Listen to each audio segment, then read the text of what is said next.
నమస్కారం. నా పేరు డాక్టర్ పురోధవన్. ఈ వీడియోలో మనం యువతలో కిడ్నీ సమస్యలు ఎందుకు ఎక్కువగా కనిపిస్తున్నాయో మాట్లాడుకోబోతున్నాం. ఎందుకు వాళ్లకు డయాలసిస్ చేయించుకోవాల్సి వస్తోంది? ఎందుకు వాళ్లకు చాలా త్వరగా ట్రాన్స్‌ప్లాంట్ కోసం డాక్టర్లు సూచిస్తున్నారు? వాళ్ళ శరీరంలో ఇంత త్వరగా ఇలాంటి మార్పులు ఎందుకు జరుగుతున్నాయి? ఇవన్నీ గతంలో ఎందుకు ఉండేవి కావు? ఇప్పుడు కిడ్నీ సమస్యలు ఎక్కువగా వినిపిస్తున్నాయి. నేను 10 సంవత్సరాలు లేదా 20 సంవత్సరాలు వెనక్కి వెళ్తే ఎవరికైనా కిడ్నీ పాడవుతోంది అని వినడం చాలా అరుదుగా ఉండేది. మరి ఇప్పుడు ఇలాంటి సమస్యలు ఎందుకు జరుగుతున్నాయి? మన చుట్టూ ఉన్న వాతావరణం మన శరీరంపై, మన కిడ్నీలపై ప్రభావం చూపుతోంది. ఒక పేషెంట్ వచ్చాక అతనితో మాట్లాడినప్పుడు మేము అతని హిస్టరీ తీసుకుంటాం. మీ బీపీ ఎందుకు పెరిగింది? షుగర్ ఎందుకు పెరిగింది? మీరు ఏమి చేస్తున్నారు? ఎందుకంటే 20 సంవత్సరాల వయసున్న పిల్లవాడికి లేదా 30 సంవత్సరాల వయసున్న వాడికి బీపీ సమస్య కనిపించడం చాలా అరుదు. ఇది ఎందుకు అరుదు? ఎందుకంటే ఈ వయసులో బీపీ సమస్యలు సాధారణంగా ఉండవు. కానీ మొదట బీపీ వస్తుంది, బీపీ పెరుగుతుంది, ఆ బీపీ వల్ల కిడ్నీకి నష్టం జరుగుతుంది, కిడ్నీ ఫెయిల్ అవ్వడం మొదలవుతుంది. ఒకవేళ ఎవరికైనా డయాబెటీస్ ఉందని తెలుసుకుంటే అతని వయసు 50 సంవత్సరాలు, 60 సంవత్సరాలు ఉంటుంది. 50 నుండి 60 సంవత్సరాల వయసులోకి వెళ్ళాకే ఎక్కువగా డయాబెటీస్ వస్తుంది, కిడ్నీ నెమ్మదిగా చెడుతూ తదుపరి 20 సంవత్సరాలు గడిచిపోతాయి. అంటే ఆ పేషెంట్ వయసు 70, 80, 90 దాటిపోతుంది. అప్పటికి అతను తన గరిష్ట వయసు వరకు బతికేస్తాడు. కానీ ఇప్పుడు వచ్చే పేషెంట్ల వయసు 40. ఇప్పుడు 40కి ముందే మీకు డయాబెటీస్ వచ్చేసింది. 40కి వచ్చేలోపే లేదా డయాబెటీస్ వల్ల కిడ్నీ చెడిపోతోంది. ఇవి కొన్ని విషయాలు, ఇవి మీను లోపల నుంచి కలవర పెడతాయి. సరే, ఇది ఎందుకు జరుగుతోంది? ఇలాంటి పరిస్థితి ఎందుకొస్తోంది? మనం దీన్ని ఆపలేమా? మనం అన్ని విషయాలను అర్థం చేసుకోవడానికి ప్రయత్నిస్తే, మనం 1000, 2000 పేషెంట్లను చూస్తే అప్పుడు అసలు విషయం ఏమిటో అర్థమవుతుంది. మనం తినే తినుబండారాన్ని తప్పుగా మార్చుకున్నాం, మన నిద్రించే విధానాన్ని తప్పుగా మార్చుకున్నాం, మన జీవన శైలిని పూర్తిగా మార్చేశాం. దీనివల్ల మన శరీరం ఇప్పుడు స్పందిస్తోంది. ఉదాహరణకి, మనం ప్రతిరోజు ఉదయం లేచి వ్యాయామం చేస్తే ఏమవుతుంది? వ్యాయామం చేస్తే శరీరంలో వేడి ఉత్పత్తి అవుతుంది. దాంతోపాటు ఏమవుతుంది? చెమట వస్తుంది. చెమటతో పాటు ఉప్పు కూడా బయటకొస్తుంది. శరీరంలో ఉప్పు తక్కువైతే ఏమవుతుంది? బీపీకి ఏమవుతుంది? ఫాల్ అవుతుంది. ఫాల్ అవుతుందంటే అది నార్మల్ కంటే తక్కువకు పోయిందని కాదు. ఫాల్ అవుతుందంటే అది నార్మల్ లిమిట్స్‌లోనే ఉంటుంది. ఇప్పుడు మనం ఏసీలో నిద్రలేచి మొత్తం రోజు ఏసీలోనే కూర్చుంటాం. చెమట ఎక్కువగా రావడం జరగదు. దీని ప్రభావంగా మనం ఏమి చూస్తామంటే శరీరంలో ఉన్న టాక్సిక్ వేస్ట్ డీలర్ విష పదార్థాలు పేరుకుపోతుంటాయి. ఉప్పు బయటకు పోకపోవడం, చెమట రాకపోవడం వల్ల మన బీపీ పెరగడం మొదలవుతుంది. ఎందుకంటే మొత్తం రోజు కూర్చుని మనం చిప్స్ తింటూ ఉంటాం. పాపడ్ లేదా ఇంక ఇతర రూపంలో లేదా ఇంకే మసాలా పదార్థాలు తింటూ ఉంటాం. అందువల్ల శరీరంలో ఉప్పు పెరిగిపోతుంది, బీపీ పెరుగుతుంది. దీని ప్రభావంగా మనం చూస్తే బీపీ పెరిగిపోతుంది. బీపీ పెరగడం వల్ల కిడ్నీకి మరింత నష్టం మొదలవుతుంది. దీనివల్ల డయాబెటిస్ కూడా వస్తుంది. ఎందుకంటే కొంతమంది ఉప్పు, మరికొంతమంది తీపిని కోరుకుంటారు. తీపి షర్బత్లు తాగుతూ ప్రతి వస్తువులో చక్కెర కలుపుకుంటారు. దాంతో వాళ్ళలో త్వరగా డయాబెటిస్ కనిపిస్తుంది. అది కోల్డ్ డ్రింక్ అయినా, జ్యూస్ అయినా వాటిలో చక్కెర పరిమాణం ఎక్కువగా ఉంటుంది.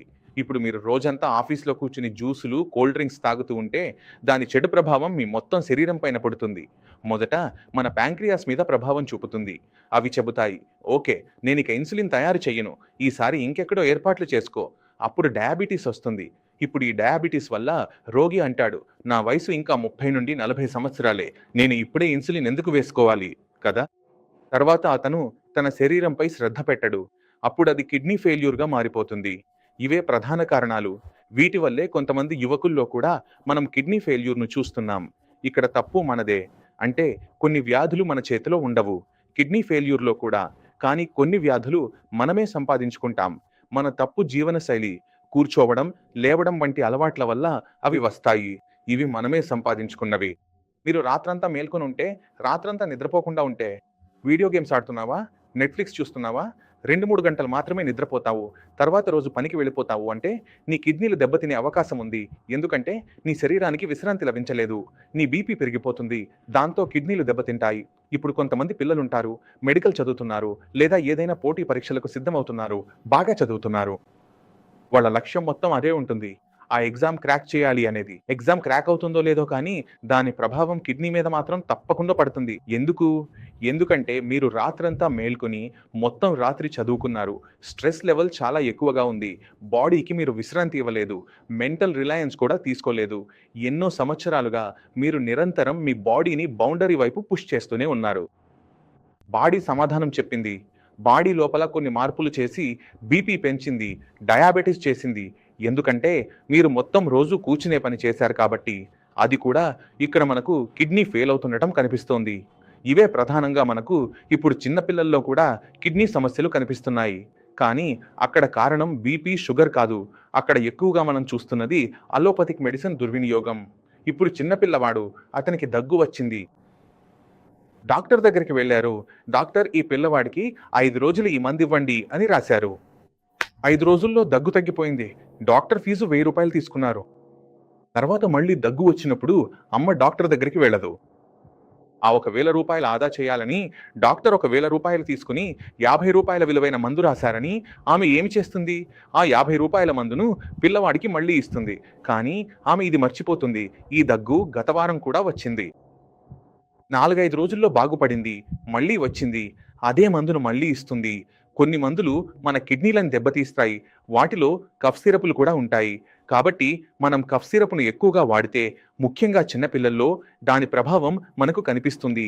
విభాగంలో మేము ఇటీవలే కొన్ని కేసులు చూశాం. మీరు తెలుసు కదా. కఫ్ సిరప్ వల్ల చాలా పిల్లలు మరణించారు కూడా. చిన్న పిల్లల్లో కిడ్నీ ఫెయిల్యూర్ జరిగితే దానికి కారణం తరచూ మందులే కనిపిస్తాయి. ఎక్కువగా ఆ మందులు మీ pain killers, antibiotics, cough syrups వంటివే ఎక్కువగా కనిపిస్తాయి. అందుకే చిన్నపిల్లల్లో నేను ఎప్పుడు సిఫార్సు చేస్తాను, ఏదైనా వ్యాధి పిల్లలకు తక్కువ నష్టం కలిగించేలా లేదా స్వయంగా బాగుపడేలా ఉంటే, ఉదాహరణకి అక్కడ మీరు హోమియోపతిక్ మెడిసిన్ ట్రై చేయండి. ఎందుకంటే అది చాలా సురక్షితమైనది. చిన్నపిల్లలకు తీసుకోవడం కూడా సులభంగా ఉంటుంది. 4-5 రోజుల్లో అది తానే బాగుపడిపోతుంది. కాబట్టి మీరు ఏదైనా ఇవ్వాలనుకుంటే హోమియోపతిక్ మెడిసిన్స్తో ప్రారంభించండి. నేను ఆయుర్వేద డాక్టర్నైనా కూడా నేను ఇక్కడ హోమియోపతిక్ మెడిసిన్ని సూచిస్తున్నాను. ఎందుకంటే అది పిల్లలకు ఎక్కువగా సరిపోతుంది. పిల్లవాడు పెద్దవాడైతే మీరు ఆయుర్వేదిక్ మెడిసిన్తో ప్రారంభించవచ్చు. కానీ పిల్లవాడు చిన్నవాడైతే 5-6 సంవత్సరాల వయసులో ఉంటే లేదా అంతకంటే చిన్నవాడైతే, కాబట్టి హోమియోపతిక్ మందులు వాడటం మంచిది. మన శరీరం పూర్తిగా ఎదిగిన తర్వాత, అంటే 19 ఏళ్లు దాటాక అలోపతిక్ వాడితే నష్టం తక్కువగా ఉంటుంది. అందుకే ఇప్పుడు పిల్లల్లో, యువతలో కిడ్నీ సమస్యలు ఎక్కువగా పెరుగుతున్నాయి.